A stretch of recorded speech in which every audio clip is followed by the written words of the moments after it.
Oh, what about you? So we're working on a Ford diesel. This is a 1.6 TDCI, and we've done a single mass conversion, new clutch, and we're about to change the concentric sleeve. But there's a few considerations with this sleeve cylinder.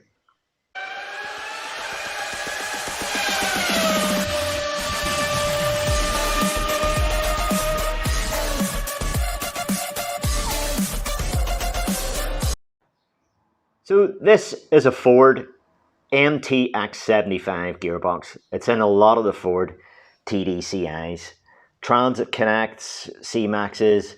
This one here is a Focus, Ford Focus. So if I have a wee look here, we can basically see the bearing of the gearbox. So this is basically open then. With respect to oil passages, so the gearbox oil that's in this, can get out. Now normally a gearbox has a seal here, but this design, the seal is in the sleeve cylinder. So that's all well and good, but the point of this video and the reason why I'm shooting this is because I've seen other guys doing this wrong. So there's a seal on the shaft which is in the concentric sleeve cylinder, but there's also this surface here that the oil can pass, into the bell housing. So the gearbox oil I'm talking about, into the bell housing. So this bit here needs to be sealed as well. So if that's not done, the gearbox oil can pass into the bell housing, and if it gets onto that flywheel, it'll just destroy that clutch. So yeah, if you don't do this, you're going to have a comeback.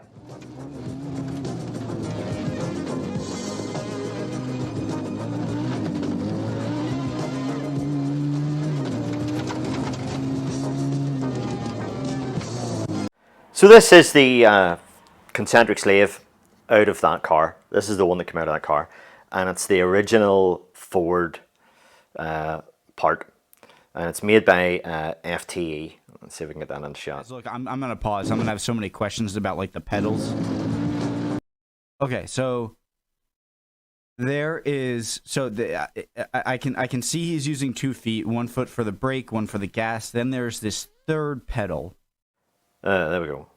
So you can just about make it out there. FOMOCO FTE. So this is the original one that came out of this car, and we can see sealant has been applied to this outer surface. So there's the inner seal, which has a spring thing on it, which is just like a cam seal or a crank seal. So that is sealing on the input shaft itself, but there has to be an outer seal here.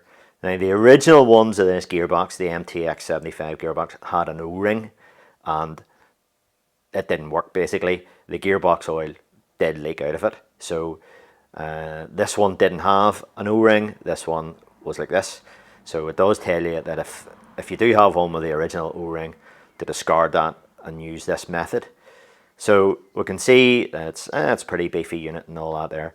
If we compare that to this one that I have on the bench, an aftermarket one, we can see the seal there, and it's just basically all plastic, and it has these sort of holes in it. So we'll see what we can find about this one. However, I'm going to use this one here, which is a Sachs one, or ZF aftermarket there, and that is made to the same construction of the original Ford one. So we can see that the tabs there are the same sort of beefy sort of thing, but these tabs are very skinny, so I'm not going to use this one. Is it like he's like it's breaking like one side of the tires so it spins? I'm wondering what the third pedal is for. So a quick Google, and I've come up with a few different bulletins here. So this one's here from Valio, and anaerobic sealer for concentric sleeve cylinder, and there it says it there. Gearbox oil in the bell housing leaked from shaft, contaminating the clutch. So that's our problem. When replacing the sleeve cylinder, fit the MTX75 5-speed gearbox, anaerobic sealer is needed with the CSC. The sealer is not applied to gearbox oil will contaminate the clutch, and replacement will be necessary. So yeah, Ford produce and sell anaerobic sealer that can be supplied with that part number, WSK blah blah blah, or equivalent Loctite 518. Sealer needs to be applied to the rear. That's fine. So let's see. There's another wee bit on that. It's a bit small writing, but that's showing the same sort of thing there. And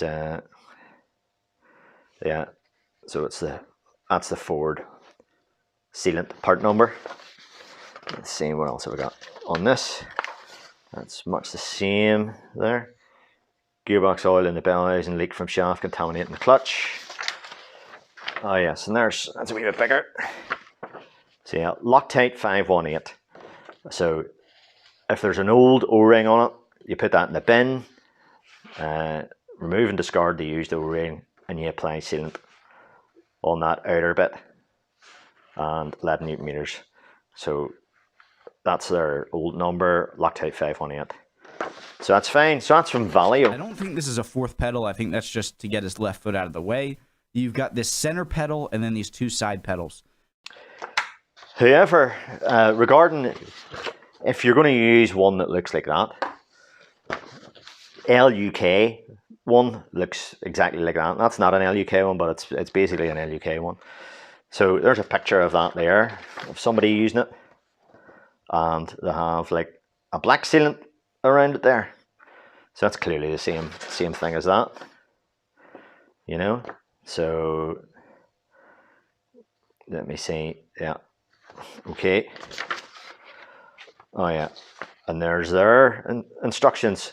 So they're saying to use Loctite 5980, which I've looked up on the Google. What is Loctite 5980? It is not the same.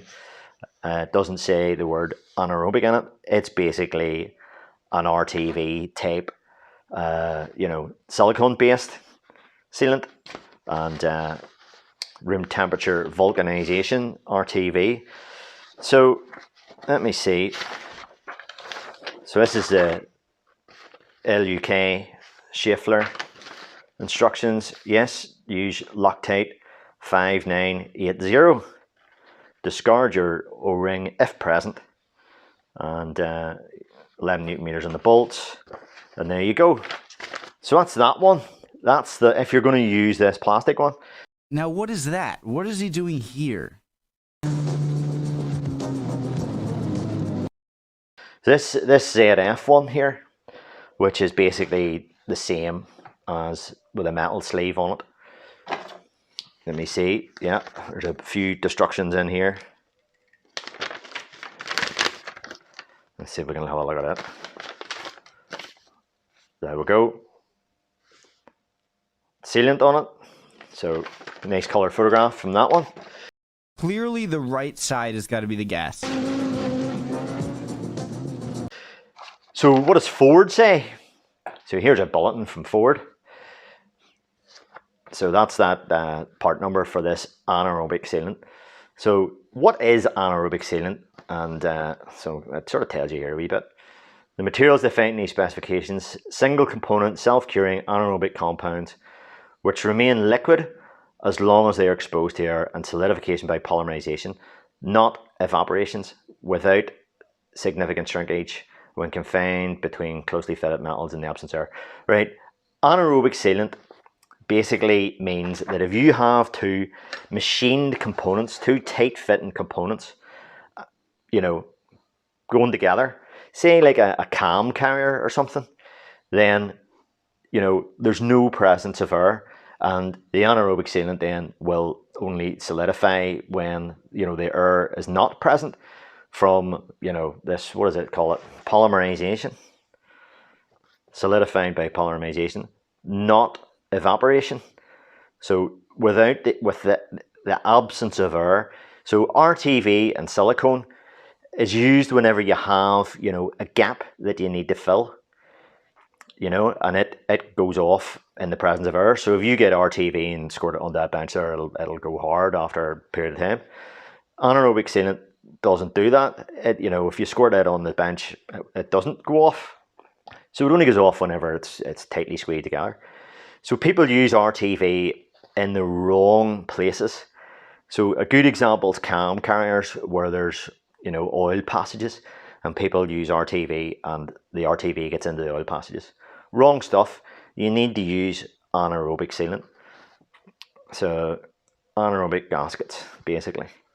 So this is a bulletin? Ford Motor Company. So this is what I come up with just quickly on the Google, basically.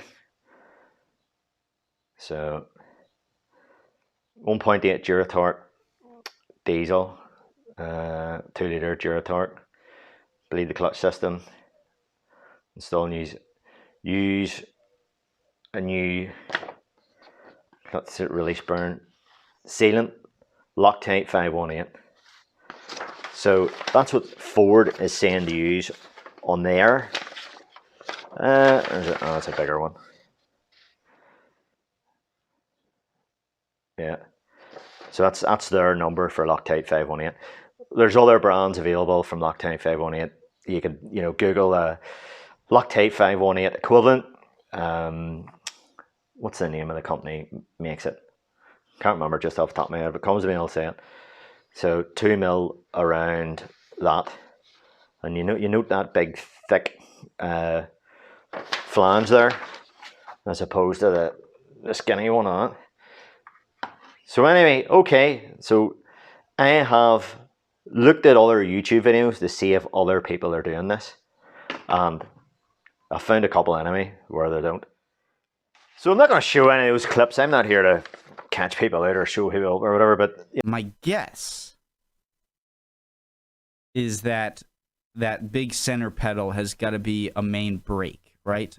I'm guessing. And I'm assuming, this is all assumptions, I could be wrong on everything, that the right side is the gas. But what is this leftmost pedal? Yeah, I'll just, here's a bit here that I missed. After monitoring the returns, it was noted, this is on the Valio one there, Valio. After monitoring the returns, it was noted that the units being returned have been fitted with insufficient, incorrect, or no sealant between the concentric save cylinder, backplate, and the gearbox. We've received a number of returns. CSCs have been described as leaking. After conducting analysis, the units were found to be contaminated with gear oil. So there you go. Essential that that's done, and yeah. So here we have Loctite 518, and this is pricey. So the big difference between this anaerobic stuff and the ordinary RTV is that, see, even if a bit of this gets into the gearbox, it doesn't do any harm. It just sort of dissolves with the gear oil, you know. So it just sort of floats about in the oil, because it'll not harden up. So it doesn't go solid with air the way that RTV does. So if you splutter a lot of RTV on this one, like what you're supposed to do, and a bit of that RTV gets into the gearbox, well, you have a solid piece of silicone in your gearbox, and that's not going to do any good. So yeah, okay. And anyway, the alternative, remember the name, Permatex, I think it's 51817 or something like that, sells this. It's a core bit cheaper than this Loctite. This Loctite stuff is quite dear. Loctite, just another wee point to note, Loctite thread locker. See if it's too cheap, it's probably fake. There's a lot of fake Loctite in the market.